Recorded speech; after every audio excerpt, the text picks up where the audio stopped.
ভারতের সঙ্গে ব্যবসায়িক সম্পর্কের ক্ষেত্রে অন্তর্বর্তী সরকারকে জনকল্যাণমূলক নীতিগত অবস্থান গ্রহণ করার আহ্বান জানিয়েছেন বৈষম্যবিরোধী ছাত্র আন্দোলনের আহ্বায়ক হাসনাত আবদুল্লাহ। একই সঙ্গে তিনি ফেলানী হত্যাসহ সীমান্তে সব হত্যার বিচার দাবি করেছেন। মঙ্গলবার নিজের ভেরিফাইড ফেসবুক পেজে এক পোস্টে এ দাবি জানান। হাসনাত আবদুল্লাহ বলেন, অন্তর্বর্তীকালীন সরকারের এখন উচিত ভারতের সঙ্গে পূর্ববর্তী ফ্যাসিবাদী সরকারের করা সব গোপন চুক্তি জনসম্মুখে প্রকাশ করা।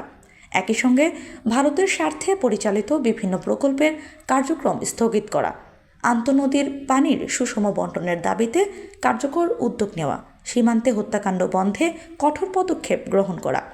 তিনি আরও বলেন, ফেলানী সহ সীমান্তে নিহতদের হত্যার বিচারের ব্যবস্থা করা উচিত সরকারের। ভারতের সঙ্গে ব্যবসায়িক সম্পর্কের ক্ষেত্রে জনকল্যাণমূলক নীতিগত অবস্থান গ্রহণ করা।